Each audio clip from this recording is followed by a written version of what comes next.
Hi student, ये जो 16 फरवरी को जो 12 का जो पेपर होने वाला है फिजिक्स का, उसका गेसिंग पेपर कैसा रहेगा, यानी इसकी ये जो क्वेश्चन है, ये क्वेश्चन आने की संभावना है, यही आएंगे ऐसा नहीं, इसकी पॉसिबिलिटी है।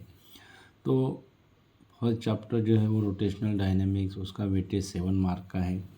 उसका कॉम्बिनेशन हो सकता है 3 mark theoretical plus 2 mark numerical और 1 मार्क का एमसीक्यूज और 1 मार्क का शॉर्ट आंसर क्वेश्चन। तो उसमें principle of parallel axis theorem, moment of inertia, disc का, रिंग का या स्फीयर का फार्मूला या उसका न्यूमेरिकल पूछा जा सकता है। उसके बाद सेंट्रीपिटल फोर्स की डेफिनेशन है, बैंकिंग ऑफ रोड का जो फार्मूला है, एक्सप्रेशन है, वो भी पूछा जा सकता है। उसके बाद मैकेनिकल प्रॉपर्टीज़ ऑफ फ्लूइड्स, इसका भी वेटेज 7 मार्क का है। सेम पॉसिबिलिटी हो सकती है 3 + 2 + 1 1। और उसमें एक्सप्रेशन फॉर टर्मिनल वेलोसिटी, उसके बाद एक्सेस प्रेशर, और 2 मार्क के लिए न्यूमेरिकल पूछा जा सकता है, rise of liquid in capillary tube, work done by soap bubble, surface tension या सरफेस एनर्जी का भी पूछा जा सकता है। उसके बाद kinetic theory of gases and radiation, 7 mark का वेटेज है। 4 मार्क के लिए pressure exerted by the gas, direct question पूछा जा सकता है। उसके बाद एथर्मनस डायथर्मनस सब्सटेंस की डेफिनेशन, वीन्स डिस्प्लेसमेंट लॉ और इमिसिव पावर जो है उसकी डेफिनेशन और उसके न्यूमेरिकल पूछे जा सकते हैं। उसके बाद थर्मोडायनेमिक्स है, 7 मार्क का वेटेज है और उसमें zeroth law, first law of thermodynamics, change in internal energy, thermodynamic जो प्रोसेस है, और न्यूमेरिकल इस पर 2 या 3 मार्क का आ सकता है। उसके बाद है ऑसिलेशन, ऑसिलेशन का वेटेज है 5 मार्क का। तो उसमें सिंपल पेंडुलम का एक्सप्रेशन जो है टाइम पीरियड का, वो पूछे जाने की संभावना है। उसके बाद सेकंड पेंडुलम का डेफिनेशन, उसका लेंथ निकालने के लिए फार्मूला, और न्यूमेरिकल जो है maximum velocity, maximum acceleration, differential equation, उस पर 2 मार्क का न्यूमेरिकल पूछे जाने की संभावना है। उसके बाद सुपरपोजिशन ऑफ वेव्स जो है उसका वेटेज 6 मार्क का है।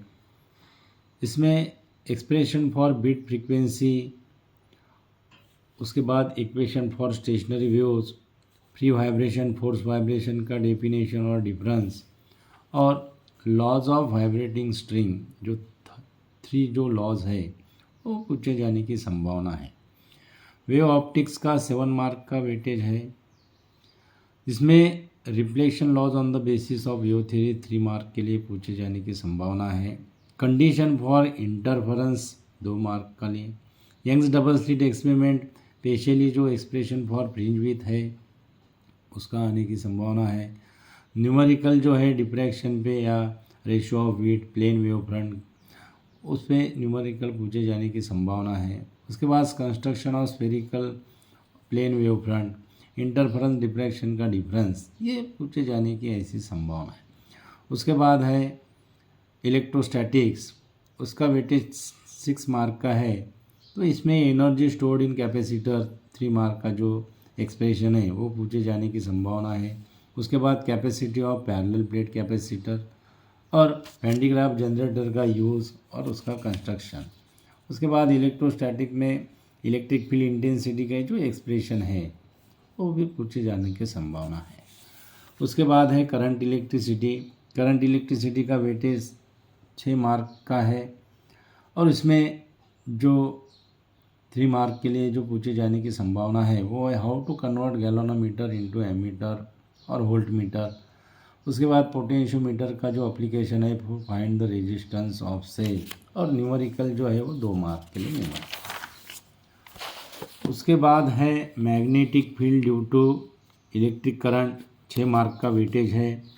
और मैग्नेटिक फील्ड का एक्सप्रेशन है at the centre of circular arc, force due to arbitrary shape wire, Biot Savart law. और इसमें न्यूमेरिकल रहता है 2 या 3 मार्क का, 3 मार्क की न्यूमेरिकल की ज़्यादा संभावना है।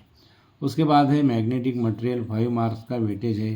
इसमें सिलेक्टेड क्वेश्चन होते हैं मैग्नेटिक मटेरियल में, magnetic moment of electron, magnetisation, gyromagnetic ratio और डिफरेंस भी पूछा जा सकता है। इलेक्ट्रोमैग्नेटिक इंडक्शन 7 मार्क का वेटेज है। उसमें जो एक्सप्रेशन जो है EMF इंड्यूस EMF का BLV। उसके बाद डेफिनेशन है self inductance, mutual inductance, Faraday's laws और ट्रांसफॉर्मर। और उसमें न्यूमेरिकल भी हो सकते हैं 2 मार्क के लिए। तो इस तरह से इसका पूछे जाने की संभावना है। उसके बाद है AC सर्किट। AC सर्किट का expression for impedance, resonance condition, inductive reactance, capacitive reactance की डेफिनेशन और न्यूमेरिकल इस पे रहता है 2 या 3 मार्क का। उसके बाद ड्यूअल नेचर ऑफ रेडिएशन है, उसका वेटेज 5 मार्क्स का है। और इसमें सिलेक्टेड क्वेश्चन रहते हैं de Broglie hypothesis, characteristics of photoelectric effect और न्यूमेरिकल भी हो सकता है 2 मार्क के लिए।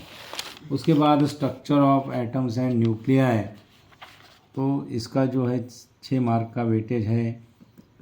इसका बोर्स पोस्टुलेट्स पे क्वेश्चन पूछा जा सकता है, एक्सप्रेशन फॉर रेडियस ऑर्बिट और न्यूमेरिकल जो रहता है रेडियस ऑफ ऑर्बिट पे रहेगा एक्सप्रेशन, न्यूमेरिकल 2 मार्क के लिए। और 3 मार्क के लिए न्यूमेरिकल ज़्यादा संभावना स्पेक्ट्रल सीरीज़ के जो न्यूमेरिकल होते हैं, बाल्मर सीरीज़, लाइमन सीरीज़, पाचन सीरीज़, वो होता है।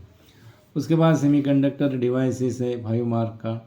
सिलेक्टेड क्वेश्चन रहते हैं half wave rectifier, full wave rectifier का construction, working, alpha DC beta DC का रिलेशन, LED, लॉजिक गेट्स। और इसमें न्यूमेरिकल 2 मार्क के लिए IC IB निकालने के लिए, IE निकालने के लिए आ सकता है। ओके, तो इस तरह से ये गेसिंग पेपर है। ये जो क्वेश्चन हमने आपको समझाए बताए हैं, ये इसके आने की संभावना है, यही आएंगे ऐसा नहीं है। तो ये सिर्फ गेसिंग पेपर है। तो आपको इम्पोर्टेंट जो है वो इम्पोर्टेंट करना है। और सभी को 16 फरवरी को जो फिजिक्स का पेपर होने वाला है उसके लिए सबको best of luck. Thank you so much.